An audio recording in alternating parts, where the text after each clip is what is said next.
নমস্কার বন্ধুরা, সুপ্রিয়া রান্নাঘরে আবারও একটা নতুন পর্বে তোমাদের সকলকে স্বাগত।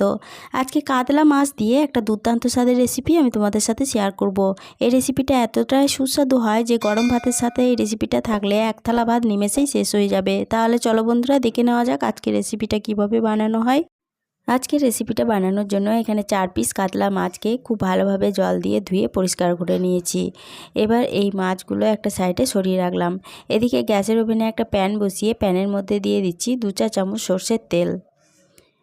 তেলটা যখন ভালোভাবে গরম হয়ে গেছে তখন তেলের মধ্যে দিয়ে দিচ্ছি 2টো বড় সাইজে পেঁয়াজ কুচি। পেঁয়াজগুলোকে আমি এইভাবে লম্বা লম্বা করে কুচি করে রেখেছিলাম। পেঁয়াজ কুচিগুলো তেলের মধ্যে দিয়ে দিলাম। এবার এই পেঁয়াজ কুচিগুলোকে তেলের মধ্যে নেড়েচেড়ে লাল লাল করে ভেজে নেব। বেশ কিছুক্ষণ সময় ধরে পেঁয়াজ কুচিগুলোকে লাল লাল করে ভেজে নিয়েছি। এবার এই পেঁয়াজগুলো তেল থেকে তুলে নিচ্ছি। সমস্ত পেঁয়াজগুলো তেল থেকে তুলে নেওয়ার পরে ওই পেঁয়াজ ভাজার তেলে আবারও দিয়ে দিলাম 1 চা চামচ সর্ষের তেল। তেলটা ভালোভাবে গরম হয়ে যাওয়ার পরে এই তেলের মধ্যে 4 পিস মাছ দিয়ে দিচ্ছি। তেলের মধ্যে 4 পিস মাছ দিয়ে দিলাম। এবার এর মধ্যে দিয়ে দিচ্ছি 4টে কাঁচা লঙ্কা। কাঁচা লঙ্কা ঝালটা তোমরা যেমন খাবে সেরকম অনুযায়ী কম বেশি করে নিতে পারো। দিয়ে দিলাম একটা মিডিয়াম সাইজের টমেটো কাটা, আর দিয়ে দিলাম 12 কোয়া রসুন।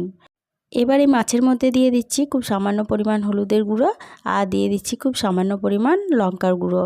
এখানে লঙ্কার গুঁড়োর বদলে তোমরা শুকনো লঙ্কাকে ভেজেও ব্যবহার করতে পারো। এবার এর মধ্যে দিয়ে দেবো স্বাদ অনুযায়ী লবণ। এবার গ্যাসের সিমটা মিডিয়ামে রেখে মাছগুলোকে হালকা একটু ভেজে নেব। খুব কড়া করে মাছগুলো ভাজবো না, হালকা এক পিঠ ভাজা হয়ে গেলে অপর পিঠটা উল্টে দিচ্ছি। আর এইভাবে উল্টে পাল্টে মাছগুলোকে হালকা করে ভেজে নিচ্ছি। মাছগুলো উল্টে দেওয়ার পরে টমেটো কাঁচা লঙ্কাগুলো উল্টে দিলাম। আর এইভাবে উল্টে পাল্টে মাছগুলোকে হালকা একটু করে ভেজে নিলাম। এরপরে গ্যাসের সিমটা বন্ধ করে প্যান থেকে মাছগুলোকে নামিয়ে নিয়ে মাছগুলো ঠান্ডা করে নেওয়ার পরে মাছের কাঁটাগুলোকে বেছে আলাদা করে নিচ্ছি।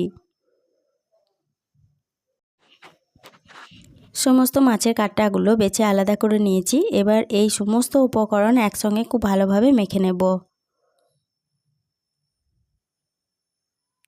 সমস্ত উপকরণ হাত দিয়ে খুব ভালোভাবে একসঙ্গে মেখে নেওয়ার পরে যে পেঁয়াজটা ভেজে রেখেছিলাম সেই পেঁয়াজ ভাজাটা এর মধ্যে দিয়ে দিচ্ছি। সমস্ত পেঁয়াজ ভাজা দিয়ে দেওয়ার পরে এর মধ্যে দিয়ে দিচ্ছি 1/2 চা চামচ বিট লবণ, আর একটা পাতিলেবুর অর্ধেক রস এর মধ্যে দিয়ে দিচ্ছি। আর দিয়ে দেব 2 চা চামচ কাঁচা সর্ষের তেল। এবার এই সমস্ত উপকরণ হাত দিয়ে খুব ভালোভাবে আবারও মেখে নেব। সমস্ত উপকরণ আবারও হাত দিয়ে খুব ভালোভাবে মেখে নিয়েছি। মাছের ভর্তার রেসিপিটা গরম ভাতের সাথে পরিবেশনের জন্য আমার একদম রেডি হয়ে গেছে। আজকে রেসিপিটা প্রথম থেকে শেষ অবধি দেখার জন্য তোমাদেরকে অসংখ্য ধন্যবাদ। রেসিপিটা ভালো লেগে থাকলে ছোট্ট একটা লাইক দিয়ে এরকম নতুন নতুন রেসিপি পেতে প্লিজ আমার চ্যানেলটা সাবস্ক্রাইব করে আমার পাশে থেকো। বন্ধু বান্ধব সকলের সাথে শেয়ার করে দিতে ভুলো না প্লিজ। আজকে রেসিপিটা কীরকম লাগলো কমেন্ট করে জানাতে ভুলো না। আজকে এই পর্যন্তই ছিল, ফিরে আসবো আবার নতুন কোনো রেসিপি নিয়ে।